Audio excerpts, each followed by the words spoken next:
मैं आमंत्रित करता हूं परम श्रद्धेय डॉक्टर ब्रजेंद्र अवस्थी को, जिन्होंने यहां से लेकर और सुदूर अमेरिका और दूसरे राष्ट्रों में भी हिंदी की वर्तिका को पूरे ओजस्वी ढंग से जलाया है। हिंदी के 5 जन्म परम श्रद्धेय डॉक्टर ब्रजेंद्र अवस्थी को आमंत्रित करता हूं। वे आए काव्य पाठ। संचालन का चयन ने किया, वस्तुतः वो आशीर्वाद का पात्र है, लेकिन एक और आपका ध्यान नहीं गया।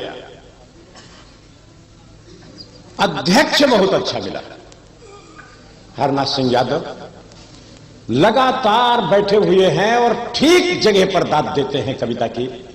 एक बहुत बड़ी बात है, जब अध्यक्ष अच्छा हो, संचालक अच्छा हो, श्रोता अच्छे हो और कवि अच्छे हो, तो फिर कवि सम्मेलन तो शिखर पर पहुंच ही जाता है।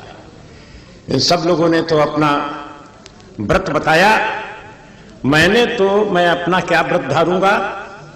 मैंने तो मां से एक बार ये प्रार्थना की, मां मुझे शक्ति दे, कवि धर्म को निभाऊं मैं। मां मुझे शक्ति दे, कवि धर्म को निभाऊं मैं। दर्द में डूबा हुआ तेरा गीत गाऊं मैं। लोभ से भय से जो सच्चाई को दबाऊं मैं। युग का चारण हो कसीदों पे उतर आऊं मैं। मेरी वाणी का वही कलम करा देना, और कलम बिके तो मेरा सिर कलम करा देना। मैं तो केवल मां से मांगता हूं, वो निभाती रही है और आगे निभाती रहेगी। बिल्कुल अभी सुरेंद्र बहुत अच्छी कविताएं सुना रहा था मां बाप की। मैं जरा बड़ी मां की बात करता हूं। मैं कुछ सोचते सोचते, या भी मैं अपना टीवी देख रहा था, मुशर्रफ बयान दे रहे थे, लेकिन जनरल असेंबली के अन्य जितने सदस्य थे वे मेजें थपथपा रहे थे, लौट जाओ, नहीं चलेगी, नहीं चलेगी। आप लोगों ने सबने देखा। तो मैं सोच रहा था कि ये बात क्या है। ये सोचते सोचते कि ये बार बार समझौता होता है, मैं ऐसा डूब गया ध्यान में कि मुझे मां दिखाई दी, बड़ी मां। बस उसकी कुछ पंक्तियां पहले सुने। मैं सोते सोते चीख पड़ा, देखा भारत मां रोती थी। हिचकी भर भर आकुल होती, रह रह कर धीरज खोती थी। लतयस्त व्यस्त संत्रस्त वस्त्र, श्रृंगार भस्म टूटी पायल।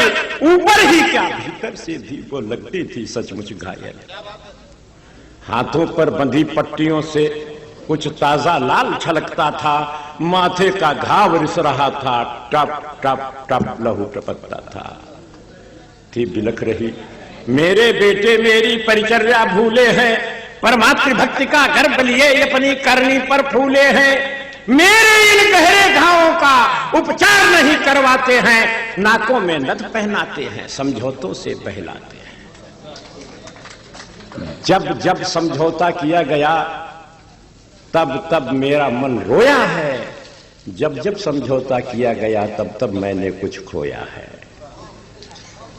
वो हिंद पाक का पहला समझौता ही कर बेहाल गया। जब काटे मेरे अंग गए, छीना गांधी सा लाल गया। और हिंदी चीनी भाई भाई समझौता अंत नहीं होता, तो युग के नाहर नेहरू का असमय ही अंत नहीं होता। अरे उस ताशकंद समझौते में फिर मुझे दोबारा चला गया, जब मां की आंखों का तारा वह लाल बहादुर चला गया। और शिमला समझौता भी ला पाया कोई ठोस निदान नहीं। बलिदान हजारों व्यर्थ हुए पर बदला पाकिस्तान नहीं। बलिदान हजारों व्यर्थ हुए पर बदला पाकिस्तान नहीं। लाहौर यात्रा समझौता का भी परिणाम विरुद्ध हुआ। सैकड़ों लाल बलिदान हुए, विकराल कारगिल युद्ध हुआ। इसकी पीड़ा क्या है? इन समझौतों में मेरी किस्मत न पलट जाए। अब तक हैं दोनों हाथ कटे, धड़ से सर कहीं न कट जाए। पर मेरी पीड़ा कौन सुने? इस युग के चारण सोते हैं, चंदों के वंशज बजाय चंदों के अनुयायी होते हैं। जो राजनीति के पांव पकड़ टुकड़ों पर पूंछ हिलाते हैं, ऐसे ऐसे कवि जन कवियों के इतिहासों में मर जाते। मैं बोला तेरा शंख बनामा मैं तो गूंजा करता हूं, जैसा भी मुझसे बनता है मैं तेरी पूजा करता हूं।